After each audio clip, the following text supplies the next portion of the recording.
there are several things and factors in the physical world that I think can't necessarily be explained by hard science. For example, consciousness, and personality, and uh, um, mostly things to do with the human brain. To be honest, I think those are things that lie outside of science, and will for some time. I'm not going to say it'll never ever be explained by science, because never say never, I guess. But I'm very skeptical that we can explain consciousness and So, these very other uh, human things with science, hard yeah. science. So Yeah. let me try and make a case for why the hard sciences or the scientific approach uh, to looking at things might be the right way to look at things. So what basically when so I've heard people say that sciences cannot explain everything. There are why should so when I say that according to the laws of physics xyz happens, people I have heard the line of argument going like, why should the universe follow the laws of physics? And so the response that I have to that is usually, so what we are doing, uh, we as in what humanity is doing in the course of time through science is not to write rules and then ask the universe to follow those rules, but it is quite the other way around. So we're observing the universe, we're seeing what is happening, and we're trying to figure out why it is happening. And so through those observations we formulate certain rules which tend to apply everywhere. And so as in when we keep getting more information, as in when we keep making more observations and we keep deducing results from those, we keep updating science, right? I mean, science grew from a point where we thought that earth moved around the sun moved around the earth, now to how we're a small planet in a whole vast universe. And so what I'm trying to get at here is the reason the scientific approach is is a good way to look at it is because it brings you, so the thing you say that it's not falsifiable, it it it is it is a humble approach in which it says it acknowledges that this might not be the absolute truth and it is open to evolving.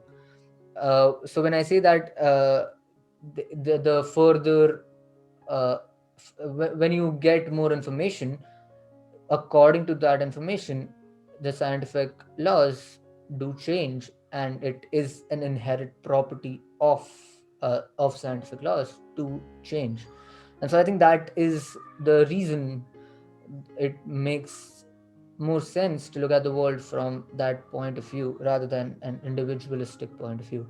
But I would like to hear more about what the individualistic point of view brings us. Yeah, so I do agree with you that pretty much everything the physical world, from the stars in the universe and to physics and everything like that, is absolutely explainable from the scientific perspective and should be explained from the scientific perspective. However, with regards to consciousness, I don't think science can and will for some time give an account for consciousness. And given it can't, um, and our entire sort of reality is based off of consciousness, and all that, we are conscious right now, and we don't understand why or how or anything like that. I think it's most beneficial to at least for our actions with regards to, we're talking about determinism versus free will here. This debate could go on to have very, very wild ramifications. If we were to go determinism, what will it have on responsibility? What will it have on human relationships? All that kind of stuff.